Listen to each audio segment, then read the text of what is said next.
Wait for him to go out, and it's lights out, and away we go. It looks like Rowley's got a really good start, and so is Lee as well. Both drivers looking to attack Darville straight off the start. A bit of contact at turn 1. I did warn drivers about that, and that's Sharp going down the order. Hamilton moves up to P3 and actually managed to pass Lee. But Darville manages to retain the lead of this race.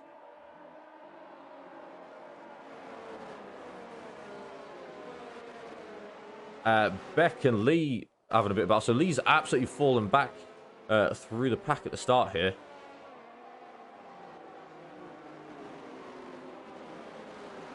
Gone from P3 down to P6. And Blakey all over the back of Hamilton as well. He's a driver that's had a good time. Moved up into P4 and is now attacking Hamilton.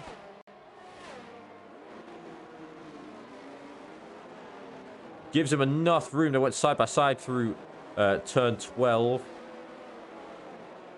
Looks like Blakey's going to have to hold position for now. Beck is on the harder compound. He's on the hard tyres compared to the mediums that the drivers in front are running. But Blakey's made a mistake, and now it's going to be open to the attack from Beck, and Beck gets the move done around the inside of turn 17. And Lee's going to look to capitalise on it as well. As all Leeds has a bit of a moment on the exit of turn 19 there. And now we'll be able to see what the gaps are like. Yeah, a lot of drivers going for the medium compound. A couple on the softs, Cross and Gibbo on the soft tyres, looking to go for an aggressive start to this race. And a couple of the hard tyres, Beck, Schramper, Sharp, all going for the hard tyres. Crosby as well. And Gibbo is actually in the pit, so it's not been a good start to the race for him. It's not been a good qualifying session for him either.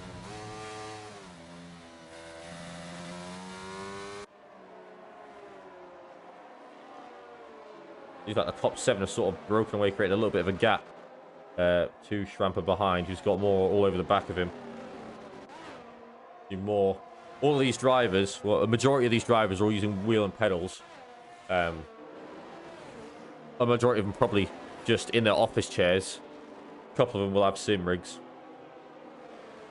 Whether it'd be cheap. A few of the drivers are on control as well. But more than one of our drivers are actually in the VR as well. Whatever he can see from the cockpit, that's what he's got. The gap between Darville and Rowley starting to increase. Looks like Rowley can't stay on the back of Darville. But just give it his qualifying pace. It is not surprising at all. Still on board of our closest battle on the circuit is between Moore and Schramper. And it looks like Moore has more pace than Schramper. Right. I said it last time. I said that was the last time I did that, right? Genuinely, that's the last time now. Lee has managed to make it past Blakey. So I'm not sure if Blakey's made a mistake. But so is Vernon as well. Oh, sorry, they're still battling. They're just not giving us great camera angle, though. They're going to go side by side through turn 2. And it looks like Vernon has got the move done on Blakey. Court has passed Cross as well further back. That Cross has an issue. Gibbo makes a move on Banyard as Banyard has a spin in sector 3.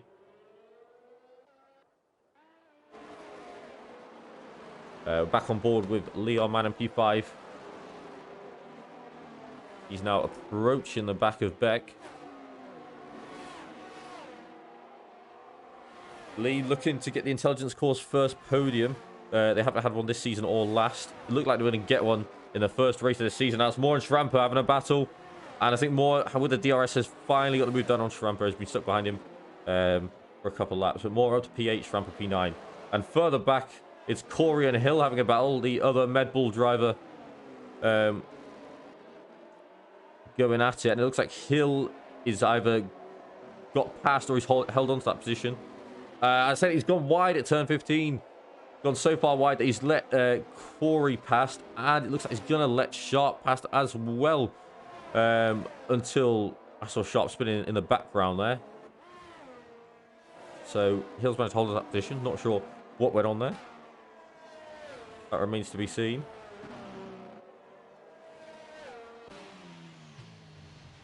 Lee and Beck going side by side now, and it looks like Lee's got the move done on Beck on the start-finish straight. Obviously, Beck is on the harder compound, so he's going to, you know, struggle now, but in the second half of this race, when everyone else is on the hard compound, he's on the mediums, he's going to be the one lapping as he is dive bombing into every corner.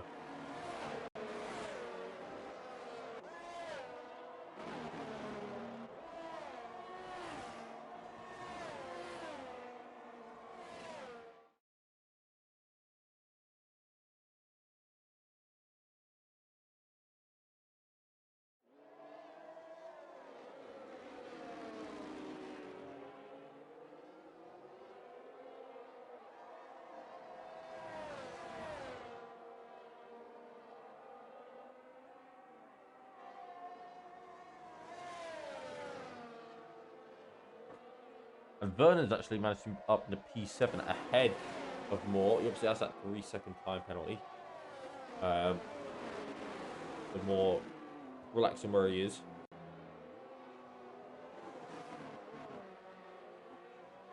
I think the battle for 3 is still very much on. Obviously, Lee doesn't have the 3 seconds, and he wants to try and stay within Beck's DRS.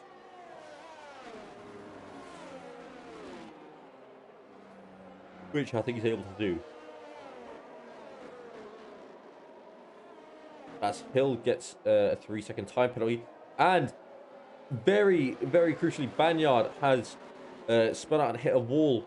And we have pulled out a safety car on lap 23 of this race. Now, this is important. Beck manages to get into the pits to box for a set of softs.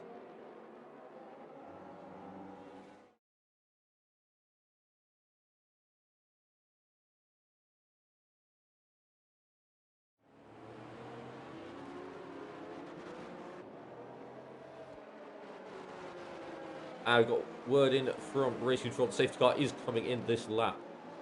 So we've got all the drivers with us. Bar, Sharp, Hill, and Gibbo.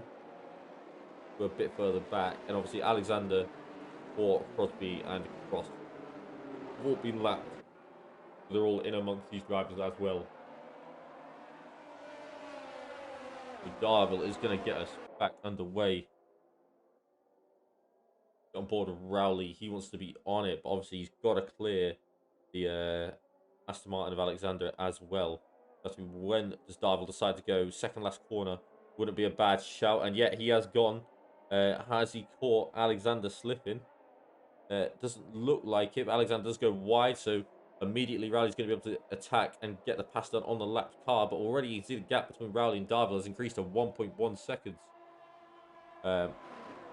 Further back down the field, Vernon is close. It doesn't look like any moves. It looked like that was a fairly clean safety car restart for everyone. No one really able to get anywhere. But Vernon right on the back of Hamilton now. So Hamilton's struggling with one of those tyres apparently. Maybe they're just too cold. But yeah, it looks like Vernon's just all over the back of him. And he needs to be, because he's got that 3 seconds, he needs to get up the field as much as he can. Same with Beck. Rowley is staying within the 1 second, but there'll be no DRS until the final lap. Actually, no. There won't be any DRS for the rest of the session, so if they're going to get past everyone, they've just got to use DRS. And that's what Vernon's going to try and do now. The AGC man is going to try and get past Hamilton on the start-finish straight. He's right behind him. He pulls out of the slipstream. Look at the move. Hamilton goes defensive.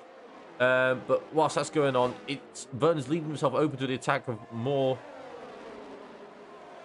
He also has a 3 seconds. So the Medbull's just behind and pick up some easy positions if they just stay within 3 seconds of Moore and Vernon.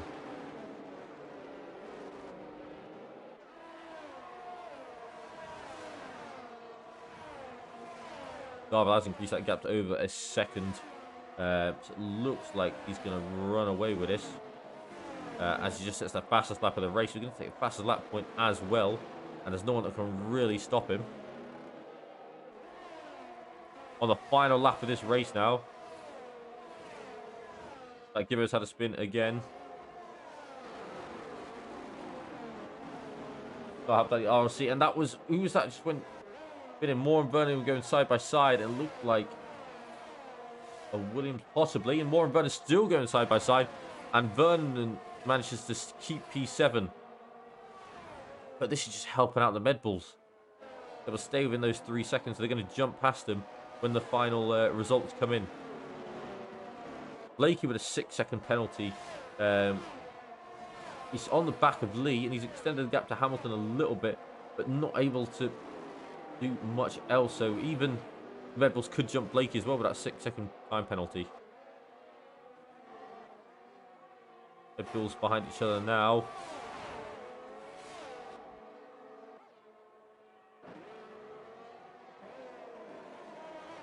But it is very much, he's led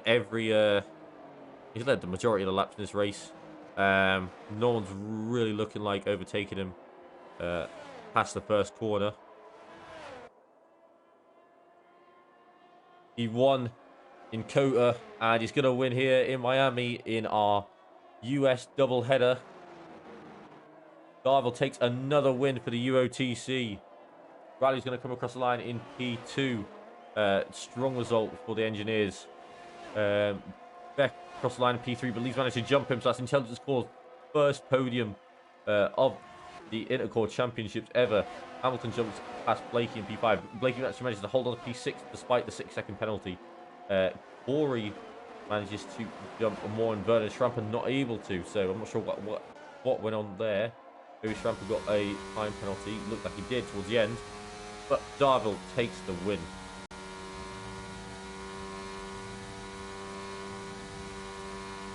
And Corey gets driver today.